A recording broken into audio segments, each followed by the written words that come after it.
जय श्री राम। मुनि अनुशासन गणपति पूजो शंभुवानी को सुन संशय करो जनी सुर अनादि जिय जानि लखन सिया रामचंद्र की जय। मुनि की आज्ञा से शिव जी और पार्वती जी ने गणेश जी का पूजन किया। मन में देवताओं को अनादि समझकर कोई इस बात को सुनकर शंका न करे कि गणेश जी तो शिव पार्वती जी की संतान है, अभी विवाह से पूर्व ही वह कहाँ से आ गए। जैसे विवाह कै विधि शुद्धि गाई, महामुनि सो सब करवाई। गही गही गिरी से कुछ कन्या पानी, भवनी समर्पी जानी भवानी। वेदों में विवाह की जैसी रीति कही गई है, महामुनियों ने वह सब रीति करवाई। पर्वतराज हिमाचल ने हाथ में कुश लेकर तथा कन्या का हाथ पकड़कर उन्हें भवानी शिव पत्नी जानकर शिव जी को समर्पण किया। पानी ग्रहण जब कीनी महेशा, हर से तब सकल सुरेशा। वेद मंत्र मुनिवर उच्चारहि, जय जय जय शंकर सुर करहि। जब महेश्वर शिव जी ने पार्वती जी का पानी ग्रहण किया, तब इंद्र आदि सब देवता हृदय में बड़े हर्षित हुए। श्रेष्ठ मुनिगण वेद मंत्रों का उच्चारण करने लगे और देवगण शिव जी का जय जयकार करने लगे। बाजहि बाजन विविध विधाना, सुमन वृष्टि नभ भय विधि नाना। हर गिरिजा कर भयउ विवाहु, सकल भुवन भरि रहा उछाहु। अनेकों प्रकार के बाजे बजने लगे, आकाश से नाना प्रकार के फूलों की वर्षा हुई। इससे पार्वती का विवाह हो गया, सारे ब्रह्मांड में आनंद भर गया। दासी दास तुरग रत ग्रागा, धेनु बसन मुनि वस्तु विभागा। अन्न कनक भाजन भरी जाना, दाइज दीनन जाई बखाना। दासी दास रथ घोड़े हाथी गाय वस्त्र मणि आदि अनेकों प्रकार की चीजें, अन्न तथा सोने के बर्तन गाड़ियों में लदवा कर दहेज में दिए गए, जिनका वर्णन नहीं हो सकता। दाइज दियो बहु भांति पुनि कर जोर हिम भूधर कहो का देव पूरण काम शंकर चरण पंकज। गहि रहो शिव कृपा सागर, ससुर कर संतोष सब बात ही कियो। पुनि गहे पद पाथोज महीना, प्रेम परिपूर्ण हियो। बहुत प्रकार के दहेज देकर फिर हाथ जोड़कर हिमाचल ने कहा, हे शंकर आप पूर्ण काम है, मैं आपको क्या दे सकता हूँ। इतना कहकर वे शिव जी के चरण कमल पकड़ कर रह गए। तब कृपा के सागर शिव जी ने अपने ससुर का सभी प्रकार से समाधान किया। फिर प्रेम में परिपूर्ण हृदय मैना जी ने शिव जी के चरण कमल पकड़े और कहा, नाथो मां मम प्राण समय गृह किंकरी करे हो।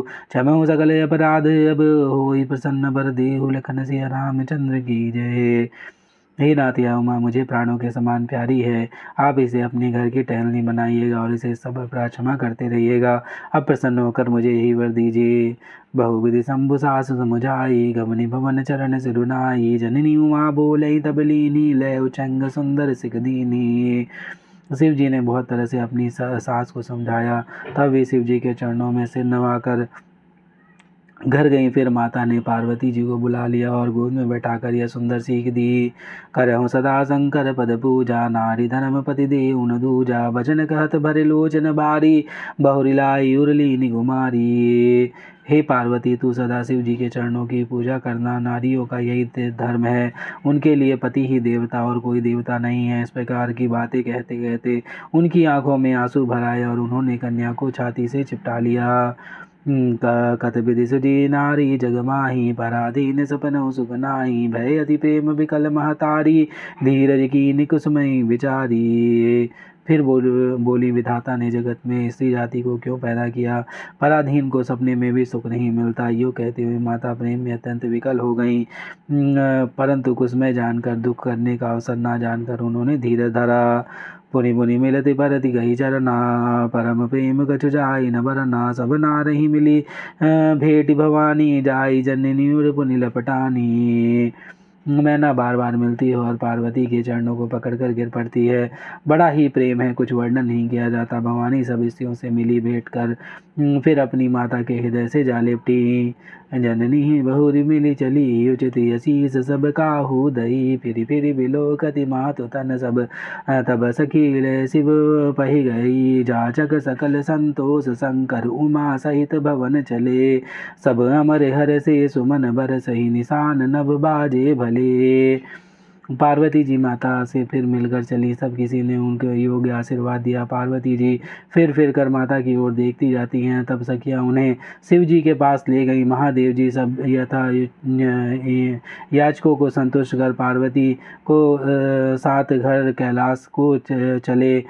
सब देवता प्रसन्न होकर फूलों की वर्षा करने लगे और आकाश में सुंदर नगाड़े बजने लगे।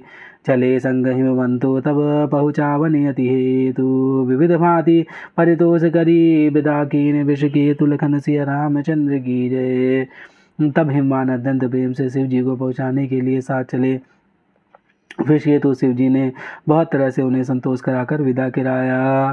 तुरत भवन आए गिरिगाराई सकल शैल सरलिय बुलाई आदर दान विनय बहुमाना सब कर विदा की नियमवाना। पर्वतराज हिमाचल तुरंत घर आया और उन्होंने सब पर्वतों और सरोवरों को बुलाया। हिमवान ने आदर दान विनय और बहुत सम्मानपूर्वक सबकी विदाई की। जब ही शंभु कैलाश ही आए सुर सब निज निज लोक सिधाए जगत मातु पितु शंभु भवानी तहि सिंगारु न कहूँ बखानी। जब शिव जी कैलाश पर्वत पर पहुंचे तब सब देवता अपने अपने लोक को चले गए। तुलसीदास जी कहते हैं पार्वती जी और शिव जी जगत के माता पिता हैं, इसलिए मैं उनके श्रृंगार का वर्णन नहीं करता। करहीं विविध विधि भोग विलासा गणन समेत बसहीं कैलासा हर गिरिजा विहार नित नयऊँ एहि विधि विपुल काल चली गयऊँ। शिव पार्वती विविध प्रकार के भोग विलास करते हुए अपने गणों सहित कैलाश पर रहने लगे। वे नित्य नए विहार करते थे। इस प्रकार बहुत समय बीत गया। तब जनमहु सठ बदन कुमारा तारक असुर समर जहि मारा गम निगम प्रसिद्ध पुराना सनमुख जन्म सकल जग जाना। तब 6 मुख वाले पुत्र स्वामी कार्तिकेय का जन्म हुआ जिन्होंने बड़े होने पर युद्ध में तारकासुर को मारा। वे शास्त्र और पुराणों में स्वामी कार्तिकेय के जन्म की कथा प्रसिद्ध है और सारा जगत उन्हें जानता है। जगुजान सनमुख जन्म कर्म प्रताप पुरुषार्थ महात ही हेतु मैं विष केतु सुत कर चरित संक्षेप ही कहा या उमा शंभु विवाह जे नर नारी कही जगा ही कल्याण काज विवाह मंगल सर्वदा सुख पावहीं। षडानंद स्वामी कार्तिकेय के जन्म कर्म प्रताप और महान पुरुषार्थ को सारा जगत जानता है, इसलिए मैंने वृषकेतु शिव जी के पुत्र के चरित्र संक्षेप में ही कहा है। शिव पार्वती के विवाह की इस कथा को जो स्त्री पुरुष कहेंगे और गाएंगे वे कल्याण के कार्य और विवाह आदि मंगलों में सदा सुख पावेंगे। चरित सिंधु गिरिजा रमन वेद न पावहीं पारु बरने तुलसीदास उगमी यतिमति मंद गवारु लखन सिया रामचंद्र की जय। गिरजापति महादेव जी का चरित्र समुद्र के समान अपार है, उसका पार वेद ने भी नहीं पाया है। तब अत्यंत मंद बुद्धि और गंवार तुलसीदास उसका वर्णन कैसे कर सकता है। शंभु चरित सुनि सरस सुहावा भरद्वाज मुनि अति सुख पावा बहु लालसा का कथा पर बाढ़ी नैन ही नीर रमावली ठाड़ी। शिव जी के रसीले और सुहावने चरित्र को सुनकर मुनि भरद्वाज जी ने बहुत ही सुख पाया। कथा सुनने की उनकी लालसा बहुत बढ़ गई। नेत्रों में जल भर आया और रोमावली खड़ी हो गई। प्रेम विवश मुख आवन बानी दशा देगी हर सही मुनि ज्ञानी अहो धन्य तब जन्म मुनीसा तुम्हें प्राण सम प्रिय गौरीसा।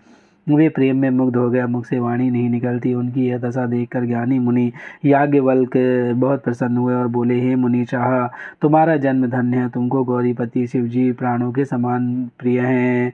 शिव पद कमल जिनहि रति नाही राम ही ते सपनहु न सुहाई बिनु चल विश्वनाथ पद नेहु राम भगत कर लक्षणेहु। शिव जी के चरण कमलों में जिनकी प्रीति नहीं है वे श्री रामचंद्र जी के स्वप्न में भी अच्छे नहीं लगते हैं। विश्वनाथ श्री शिव जी के चरणों में निष्कपट विशुद्ध प्रेम होना यही राम भक्त का लक्षण है। शिव सम को रघुपति व्रतधारी बिनु तज सती असी नारी बनु करी रघुपति भगति दिखाई को शिव सम राम ही प्रिय भाई। शिव जी के समान रघुनाथ जी की भक्ति का व्रत को धारण करने वाला कौन है। जिन्होंने बिना ही पाप के सती जैसी स्त्री को त्याग दिया और प्रतिज्ञा करके श्री रघुनाथ जी की भक्ति को दिखा दिया। हे भाई, श्री रामचंद्र जी को शिव जी के समान और कौन प्यारा है। प्रथम ही मैं कही शिव चरित बूझा मर्म तुम्हार सुजि सेवक तुम राम कै रहित समस्त विकार लखन सिया रामचंद्र की जय। पवन सुत हनुमान की जय। उमापति महादेव कौशल किशोर की जय। बाबा विश्वनाथ की जय। माँ अन्नपूर्णा की जय। श्री काकुशुंडी महाराज की जय। हर हर महादेव।